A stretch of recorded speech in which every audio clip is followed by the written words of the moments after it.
Thessaloniciens 2.7 à 8. 2 Thessaloniciens 2.7 à 8, car le mystère de l'iniquité est déjà à l'œuvre, il n'y en a qu'un seul qui endure maintenant jusqu'à ce qu'il soit retiré du milieu, et alors se révélera l'inique, que le Seigneur détruira avec le souffle de sa bouche et anéanti par la splendeur de sa venue. Contexte.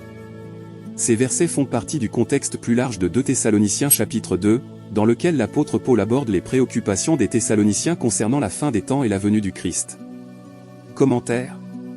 Ces versets ont fait l'objet d'interprétations variées au cours de l'histoire, et il est important de noter qu'il n'existe pas de consensus absolu sur leur interprétation. Cependant, nous pouvons souligner quelques points clés. Le mystère de l'iniquité, Paul commence par mentionner « le mystère de l'iniquité », ce qui implique qu'il existait déjà au moment où il écrivait cette lettre. Cela fait référence à une force ou une influence maléfique qui agissait silencieusement dans le monde. Retenu du mal, Paul affirme qu'il y a quelque chose ou quelqu'un qui retient la pleine révélation de l'iniquité jusqu'à ce qu'elle soit écartée.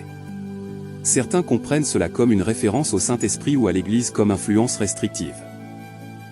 La révélation de celui qui est sans loi, après la suppression de celui qui restreint la loi, celui qui est sans loi, ou l'homme d'anarchie, sera révélé.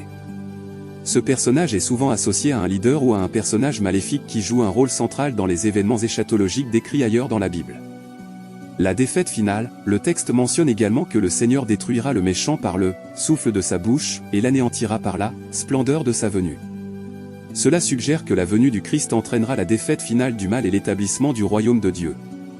Il est important de noter que l'interprétation exacte de ces versets peut varier selon les traditions théologiques et les interprétations eschatologiques. Certains comprennent ce passage comme une description des événements finaux menant à la seconde venue du Christ et au jugement final, tandis que d'autres peuvent avoir des interprétations différentes.